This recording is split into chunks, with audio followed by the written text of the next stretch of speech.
And now, an interview with the world's greatest rock star, Keith Gladstone. Hello, Mr. Gladstone. It's good to see you again. Yeah, good to see you too. Nice to be here. Yeah, Comfy it's good to chair. have you here. Yeah, yes. Seems like a very comfortable chair. It's fun. Yeah, I like it. Anyway, the I wish reason I could sit all of these on stage, you know? Yeah. Yeah, just like go hunker down and get my guitar. Yeah. Kind of like now. Yeah. So, I'd like to address a rumor that's come up recently with you and your band. Mm-hmm. Your band is apparently dissolving in a way, or disbanding would Well- probably be a better word for that, based on what you did recently in in a similar interview to this one, where you called yourself the vampire god of rock and roll. Do you want to do you want to elaborate on that? Well, I wouldn't say it's dissolving so much as having an temporary internal dispute. You know, like when you're with a girlfriend or something, you just have a little argument and, you know, you don't really want to be in it, but you know it'll go away later. It's like that, I think. You know, obviously we're all in like a rough patch right now, but the thing with the vampire god of rock and roll is I'm wickedly gifted, which I think really helps my career. And when I think of gifted people, I think of the supernatural, things like werewolves or zombies, or in this case, vampires, specifically vampires, because of the way they suck the blood out of the prey. They suck the blood out, and I feel like I kind of am able to sink in on the competition with my wickedly good music and really nice stage presence, things like that. Why don't you take us through what was happening prior to that interview where you referred to yourself as the vampire god? Sure. And the relationship with your band, like, was there a shift prior to that, or was that, Well, like, You mean the like, tipping point? you know, I think every band has their own little troubles that they deal with. Like, you know, we've quarreled for a long time about, you know, the loudness of our amps and the loudness of my microphone. But that's just like day-to-day stuff. That doesn't really harm anyone, I don't think. And, you know, I'll jab at people just to, you know, have a laugh, but it's not really, you know, I don't mean it, and I think they know that, but... In comparison with your other band, how is your volume different on stage than theirs? My other band or my other bandmates? Your other bandmates. Alright, well, you know, like I said, I am a lot of the talent in our band, so, you know, I like to have my stuff loud so we can get a good reception. And... Say 1 to 10. What would your bandmate Eddie's volume be on? probably like a 7, you know. And where would you be on that? Higher than 7. Higher than 7? Yeah. How much higher than 7? A good amount higher than 7. Say the amp goes up to 10, would you say you're at 10? I might have to say I'm at 10, yeah. Yeah, that would probably sound about right. Mm-hmm. So he's at 7 and I'm at 10, but that's only 3 apart, you know. We have songs that last longer than 3 minutes. 3 minutes isn't a big, you know, it's not a big deal, I don't think. Number 3, it's pretty inconsequential when you look at it. Circling... Look at a number like 72 now, that's a good number. Yes, That's a big number. that is a big 3's number. not a big number. So circling back around to the incident prior to the Vampire God incident, there was a police report filed between you and the female member of your band.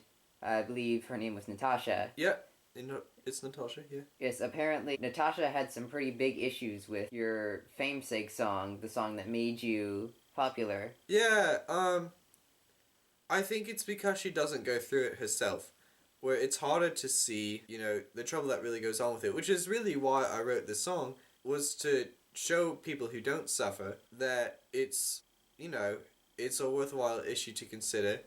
And I know that she's never going to have to consider it in her life beyond when we play it on stage, but she never has to, you know, get an implant or anything because she has already got big knockers. You know, having a problem with tiny is like having a problem with a whole race of people. There's so many women with tiny in our world, and we can't discount them, I don't think. And I think that's what the root of the song is. I don't think it's, you know, the way we negotiate the song. I think it's the song itself, and the song itself is so positive, I think. So I don't see, you know, where the trouble comes in, really, because I know she knows how much the band all cares about this cause and how so many people care. And like a lot of people have reached out to us, which has been really great to hear. A lot of young women are really, getting into the charity. Okay, we've been down this road before. I'm going to redirect the conversation because I think I know where this is going. Okay. Anyway, let's talk about Charlie. Charlie is the last member of your band. Yeah. And you recently got into a dispute with Charlie as well, where you dangled him over a bridge because he, quote, looked at you the wrong way. Well, it was a tiny bridge. How tiny was the bridge? Well, if it's on your little amp scale, it's like 3, which if you remember is a very inconsequentially sized bridge. It's not the 72 bridge. Was the 72 bridge available that day? No, that was like 5 miles away. Would you have driven the 5 miles? No, are you kidding? We're in the middle of a fight. I'm not going to drive 5 miles just to dangle a buddy off the bridge. I'm going to turn in right then and there. I'm not going to say, stop, get in the car, we'll take a little drive, and then I'll keep on intimidating you. No, you got to keep the thing consistent. Or else it doesn't work, Even though it is an inconsequentially sized bridge, it's enough to intimidate, but not enough to hurt. And since he's my friend, I don't want to hurt. Charlie's a good guy, but sometimes you just got to teach him his place, right? Like anyone, really, but... So based on the questions I've asked you so far, it looks like you have issues with each individual member of the band. No, How do you think this will affect the future relationship of your band? I think we're going to be fine, because really it's the music that brings us all together. And we're pals. I think these sorts of little scandals get blown up in the media, the fact that they've become noteworthy. There's so many instances where we're, plenty nice to each other, like...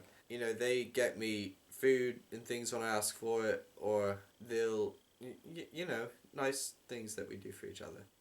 Do you do nice things for them? Yeah, of course. Like what? Yeah. Like I didn't dangle Charlie off a 72 volume bridge. That could have hurt him. And Natasha, I